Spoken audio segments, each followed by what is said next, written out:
على أهل البدع والأهواء، أهل البدع العقائدية وأهل البدع السياسية. نقول بيننا وبينكم السلف، بيننا وبينكم الكتب، كان فيقول البدع بيننا وبينكم. Asyhadu alla ilaha illallah wahdahu la syarikalah wa asyhadu anna Muhammadan abduhu wa rasuluh. Allahumma sholli ala Muhammadin abdika wa rasulik wa ala alihi wa ashabihi ajma'in, amma ba'd. Tenang, ya. Kita lanjutkan pembahasan masih di muka surat yang ke-7 dari Muqaddimah Fadilatu Syekhina Abdul Muhsin Al-Abbad hafizahullahu ta'ala. Kata beliau, wahiyya ma'au wajazatiha wa qillati alfadhiha. Muqaddimah Imam Ibnu Abi Zaid Al-Qayrawani rahimahullah tadi disertai dengan wajazatiha, ringkasnya dia, wa qillati alfadhiha, dan sedikitnya lafaz-lafaznya, tubayyinu biwuduhin, menerangkan dengan jelas, al-aqidatas salimah, akidah keyakinan yang selamat, al-mutabiqata lil fitratil mubayyinah, yang sesuai dengan fitrah, yang menjelaskan. Ini mubayyinah ke mubayyanah, dohirnya mubayyanah, yang jelas, ala nususil kitabi was sunnah, dijelaskan berdasarkan nas-nas Al-Quran dan As-Sunnah. Wahiyya syahidun wadihun lil maqulatil masyhurah. Dan muqaddimah tadi, muqaddimah Imam Al-Qayrawani tadi adalah saksi atau bukti yang jelas untuk mendukung ucapan yang terkenal. Apa itu? Inna kalamas salaf qalilun qalilun lafzuhu kasirul barakah. Lafadznya itu sedikit tetapi berkahnya banyak. Wa kalamal mutakallimin, kalau ini ma'tuf ke kalam sebelumnya berarti dia mansub. Wa kalamal mutakallimin, sementara ucapan ahli kalam kasir, yaitu apa? Kasirul alfat, lafadznya banyak. Qalilul barakah, keberkahannya sedikit. Wa min amsilati ma fi hadhil muqaddimah, dan termasuk dari contoh-contoh kalimat yang ada di dalam muqaddimah ini, muqaddimah yang akan dibacakan, muqaddimah Imam Al-Qayrawani, minan nafi, berupa penafian, peniadaan, al-mutadammini isbata kamalillahi ta'ala, isbata kamalin lillahi ta'ala, yang penafian tadi mengandungi ditetapkannya kesempurnaan untuk Allah Ta'ala. Contohnya apa? Qauluhu fi matla'i hadhil muqaddimah, ucapan beliau di awal muqaddimahnya itu, innallaha ilahun wahid, sesungguhnya Allah adalah sesembahan yang satu. Ilah wazan fi'al bimakna maf'ul, yaitu ma'luh ay al-ma'bud, satu-satunya yang disembah, yaitu yang berhak disembah, yang lain tidak berhak.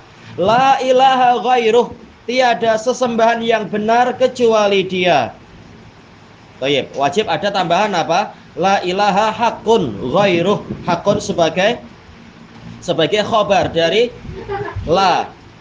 Baik, ghairuh itu sebagai badal dia, sebagaimana itu dijelaskan oleh Al-Qurtubi, juga dijelaskan oleh Al-Qurtubi dari ulama Malikiyah, juga dijelaskan oleh Syekhul Islam Ibnu Taimiyah dari kalangan Hanabilah, dan juga dijelaskan oleh pengarang kitab Safinatun Najah dari kalangan Syafi'iyah dan para ulama yang lain. Mereka menerangkan seperti itu, bahwasanya la ilaha illallah ini ada kalimat, ada lafaz yang tersembunyi, takdirnya adalah hakun atau mustahidun. Ada apa? Khobar la yang terhapus. Karena memang tidak mungkin semua sesembahan adalah Allah. Tetapi apa? Tidak ada sesembahan yang benar kecuali Allah. Sesembahan banyak di dunia ini, tetapi yang benar hanya satu.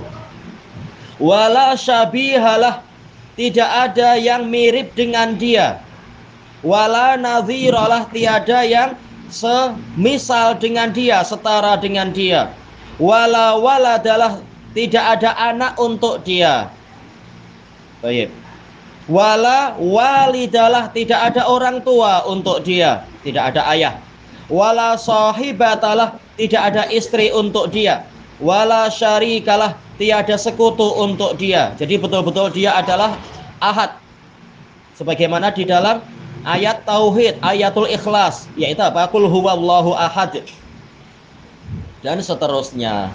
Fa inna hadhil manfiyat, kata beliau, karena sesungguhnya perkara-perkara yang ditiadakan tadi anillahi azza wajal, dari Allah azza wajal, mustamaddatun minal kitabi wa sunnah, diambil bahan-bahannya itu, dalil-dalilnya itu dari Al-Quran wa sunnah. Dalil banyak sekali yang menunjukkan makna dari apa yang disebutkan oleh Imam Al-Qayrawani tadi. Wa hadza bi khilafin nafyi fi kalamil mutakallimin, dan ini berbeza dengan penafian yang ada di dalam ucapan para ahli kalam. Fa innahu mabniun ala takalluf, karena dia itu dibangun di atas sikap takalluf, yaitu apa? Memberat-beratkan diri dengan sesuatu yang tidak diajarkan oleh Allah dan Rasulnya. Wa muttasifun bil ghumud, disifati dengan kerumitan. Ma'ruf para ustadz-ustadz atau kiai-kiai atau ulama ahli kalam kalau mengajar ke murid, kalau muridnya bingung, mereka mengatakan memang ini perkara yang membingungkan. Nah, engkau sendiri bingung. Kata mereka Allah itu bukan dari al-ilah, tapi dari apa? Al-walah, yaitu yang membingungkan katanya. Padahal Allah Ta'ala al-haqqul mubin, yang hak itu artinya adalah sesuai dengan kenyataan. Al-mubin, yaitu yang jelas dan terang, bukan malah membingungkan. Makanya dalil dalam Quran itu jelas sekali. Sementara rumusan ahli kalam itu pasti membingungkan. Setiap kali kita tanya, dia akan mengatakan apa? Engkau belum ilmunya, engkau belum makomnya, engkau belum tiba waktunya. Buktinya tatkala sudah mencapai makom si ustadz, ustadznya pun tak paham juga, bingung juga dia. Sebagaimana yang sering anak tanya yang di Jawa ataupun yang ditulis di kitab-kitab, mereka sendiri kebingungan. Wa min amsilati dzalik, dan termasuk dari contoh dari perkara ini adalah maja'a fil aqaidi an-nasafiyah, yang datang dalam kitab Akidah Nasafiyah, yang di dalamnya memang penuh pembahasan akidah, tapi akidah ahli kalam. Qaulu muallifiha, ucapan si penulisnya, laisa bi'arad, Allah bukan arad, yaitu Allah bukan sesuatu yang maknawi. Wala jisim, Allah juga bukan jisim, yaitu yang tidak ditunjuk oleh jari. Ini definisi jisim, yaitu ma yusharu ilaihi bil banan, yang mungkin ditunjuk oleh jari. Jadi Allah bukan makna, kata dia, sesuatu yang tak mungkin ditunjuk oleh jari. Contohnya apa ya, yang sifatnya maknawi, seperti kesehatan, mungkin tak kita tunjuk, oh itu kesehatan warnanya biru, bukan. Kesehatan ini maknawi. Baik. Yang hissi, yang apa, jisim, itu yang mungkin ditunjuk oleh jari, seperti apa? Meja, kursi, handphone, orang, pepohonan, itulah yang dikatakan jisim. Jadi Allah bukan makna, bukan pula dia itu sesuatu yang boleh ditunjuk oleh jari, kata dia. Wala jauhar, bukan pula sesuatu yang menjadi inti, itu jauhar.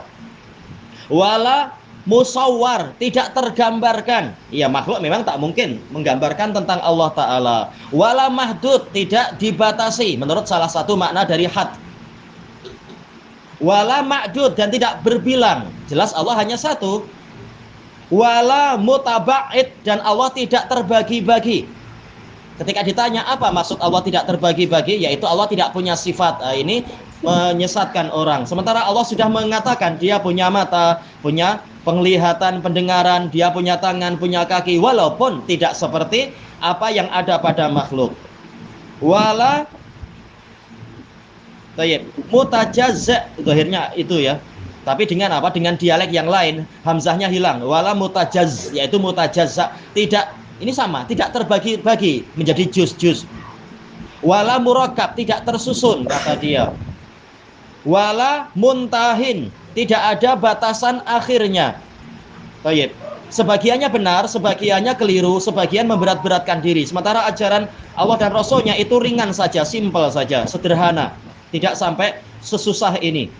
Yang lebih susah adalah ajaran ahli kalam yang lain. Ucapan mereka apa? Allah tidak di luar alam, tidak di dalam alam. tidak bersatu dengan alam, tidak pula terpisah dengan alam, dan tidak pula menempel dengan alam. Bingung kan? Apa itu berarti? Allah tidak ada tapi juga tidak ada. Bingung, membuat bingung. Ajaran macam apa itu? Berarti Anda menyembah siapa kalau seperti itu? Nah, itu akhirnya membingungkan. Itulah ajaran ahli kalam. Qal wa hadhil manfiyat lam ya'ti bin nassi 'alaiha kitabun wala sunnah. Perkara-perkara yang ditiadakan tadi tidak didatangkan dengan nas dari Al-Qur'an ataupun sunnah. Quran wa sunnah tidak pernah menetapkan pola yang seperti itu. Tapi kalimatnya jelas, laisa kamitslihi syai'un wa huwas samiul basir. Tiada sesuatu pun yang semisal dengan dia. Namun bukan berarti tak punya sifat. Dia Maha mendengar dan dia Maha melihat. Juga Allah Ta'ala mengatakan walam yakul lahu kufuwan ahad. Tiada sesuatu pun yang setara dengan dia. Tetapi sekaligus dia punya sifat. Qul huwallahu ahad Allahus samad. As-samad yaitu yang memiliki seluruh sifat-sifat kesempurnaan sehingga layak menjadi pemimpin yang tertinggi. Itu as-samad. Maknanya as-sayyidul kamil. Jadi Allah punya sifat tetapi tidak ada yang mampu menyetarai dia. Tayyib. Demikian pula dalam ayat yang lain. Hal ta'lamu lahu samiyya. Apakah engkau tahu ada yang menyamai Allah? Jawabannya apa? Tidak ada yang menyamai Allah. Bukan karena Allah tak punya sifat, tapi kesempurnaannya terlalu tinggi. Tak ada yang mampu untuk mendekat kepada kesempurnaan itu. Makhluk terlalu banyak cacatnya.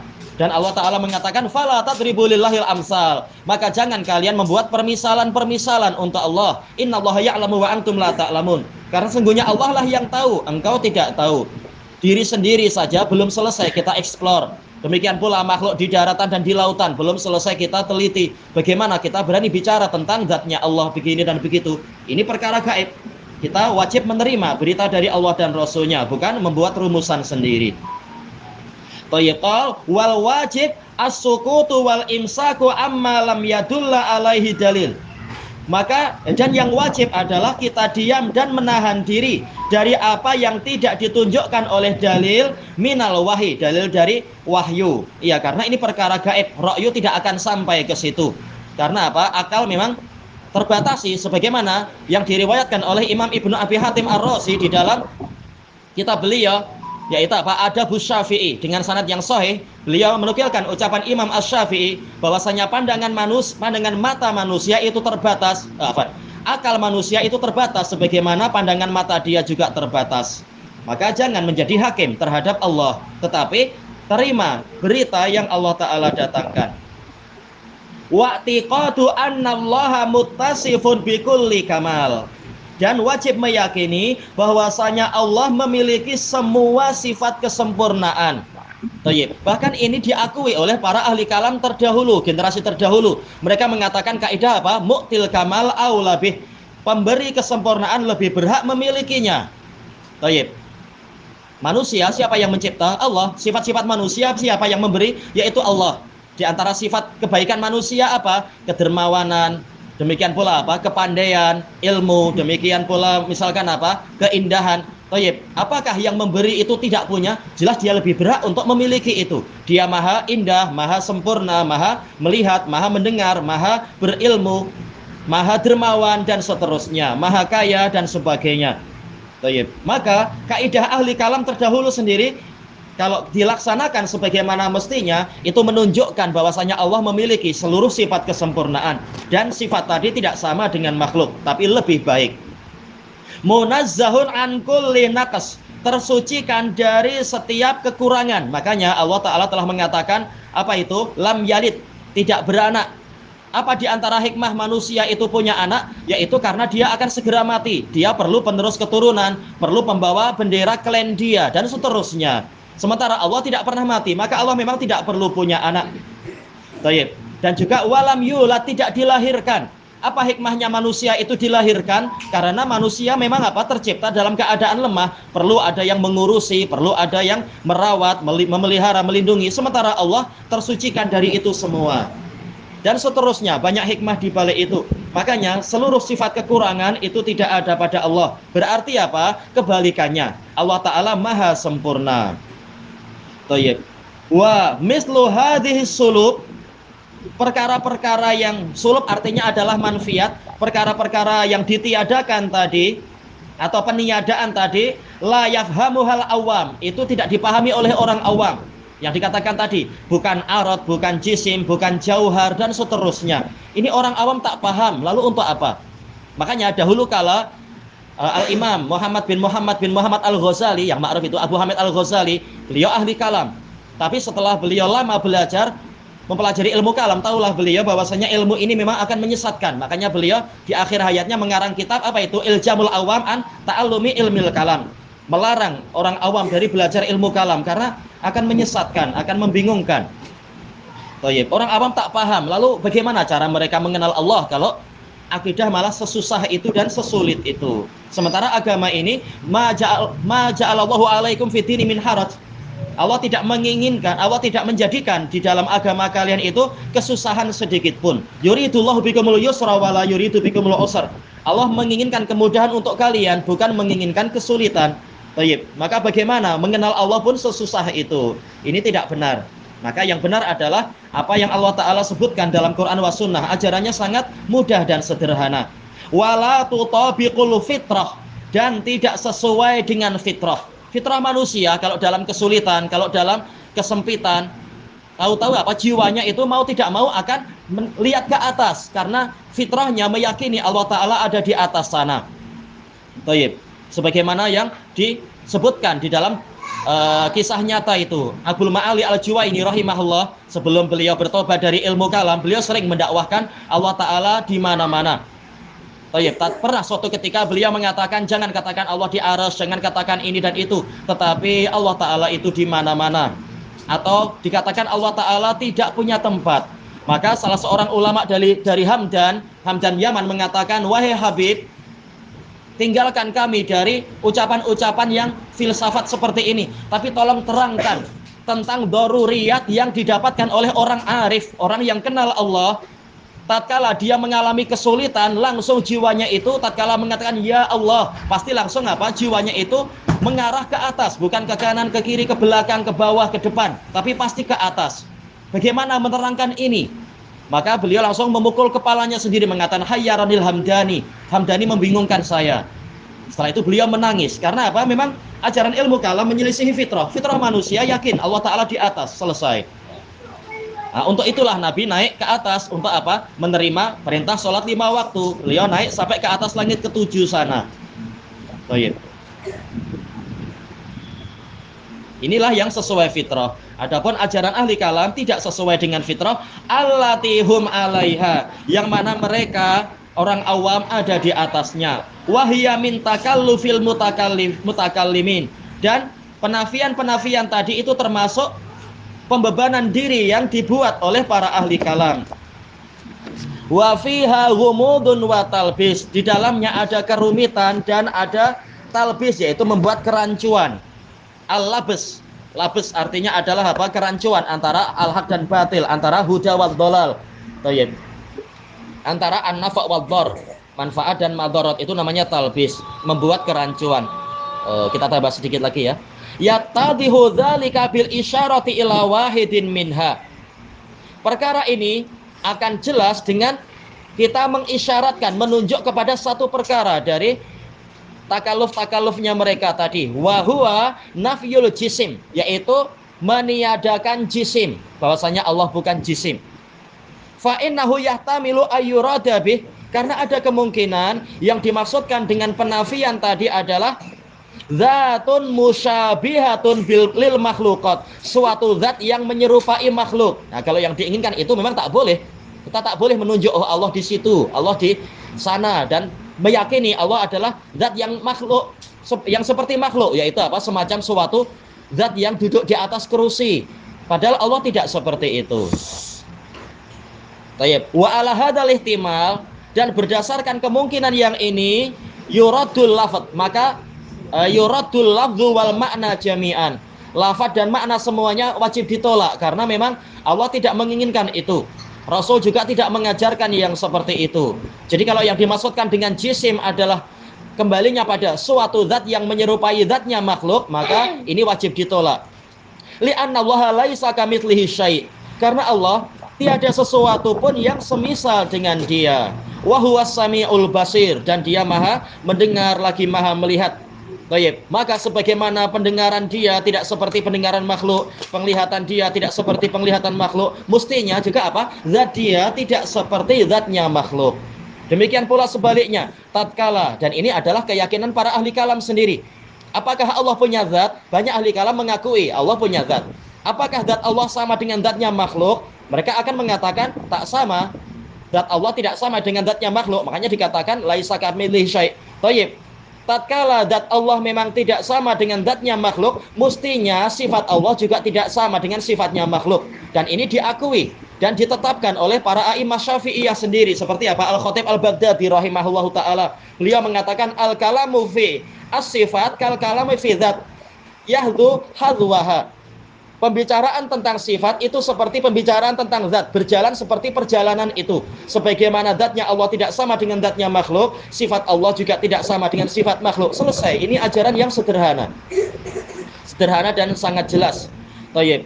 Antar kita saja, antar makhluk saja tidak sama. Zat kita dengan zat belalang lain. Maka tentunya sifat kita dengan sifat belalang pun lain. Bahkan yang sama-sama mampu terbang, misalkan burung dengan apa? Nyamuk sudah lain. Walaupun sama-sama terbang, tetapi alat terbangnya lain, pola terbangnya juga lain. Ini menunjukkan bahwasanya sekedar kesamaan nama tidak menunjukkan kesamaan sifat. Dan perbedaan zat itu memang menuntut perbedaan sifat. Antara makhluk saja zat boleh berlainan, maka sifat pun menjadi berlainan. Apalagi antara zatnya Allah dengan zatnya makhluk, sudah jauh sekali perbedaannya, maka sifatnya juga tidak sama. Tapi apa? Sifat Allah lebih baik daripada sifat makhluk. Thayyib. Wa in urida bihi. Sekarang kemungkinan kedua, tatkala dikatakan Allah tidak punya jisim, Allah bukan jisim, apabila yang diinginkan dengan itu adalah zatun qaimatun bi nafsiha, yaitu Allah adalah suatu zat yang berdiri sendiri, mubayyinatun lil makhluqat, terpisah dari para makhluk, muttasifatun bi sifatil kamal, memiliki sifat-sifat kesempurnaan, fa inna hadzal makna haq, maka sesungguhnya makna ini adalah benar. Ya, Allah Ta'ala sendiri mengatakan tentang dirinya apa? Al-Hayyul Qayyum, yang Maha Qayyum. Qayyum ini sifat mubalaghah, yaitu qaimun bi nafsihi muqimun bi ghairi, yaitu dia tegak dengan dirinya sendiri, tak perlu yang lain, dan dia sekaligus mengurusi yang lainnya, mengurusi seluruh makhluk. Jadi memang dia adalah suatu zat yang berdiri sendiri, tidak perlu sama yang lain. Dia maha kaya. Dan sekaligus dia terpisah dari makhluk, karena kalau bercampur dengan makhluk berarti dia akan mengalami kekurangan, memiliki sifat kekurangan, memiliki sifat aib, dan seterusnya. Dan dia memiliki sifat kesempurnaan, maka ini adalah makna yang benar. Wala yajuzu nafyuhu anillah, tidak boleh kita meniadakan itu dari Allah, karena Allah sudah menetapkan dia memiliki sifat-sifat kesempurnaan. Sebagaimana dalam ayatnya, walahul masalul a'la, dialah yang memiliki masal. Masal adalah wasaf, sifat yang tertinggi. Jadi Allah punya sifat. Wa innama yuradu hadzal lafz, namun yang ditolak adalah lafadznya. Kenapa lafadz ini ditolak, lafadz jisim? Listimalihi ala makna haqqin wa maknan batil. Karena lafadz jisim itu memiliki kemungkinan mengandungi makna yang benar dan makna yang batil. Dan Allah dan Rasulnya tidak mensifati dirinya dengan jisim atau nafyul jisim. Makanya tak boleh kita membicarakan Allah punya jisim atau tidak, karena Allah tidak menceritakan itu. Tapi kita katakan Allah adalah zat yang berdiri sendiri, tidak seperti zatnya makhluk. Dia punya sifat yang sempurna, tidak seperti sifatnya makhluk. Selesai. Tayyib ilahuna wallahu a'lam. Subhanakallahumma wa bihamdika la ilaha illa anta astaghfiruka wa atubu ilaik. Walhamdulillahirabbil alamin. Jazakumullahu khairan.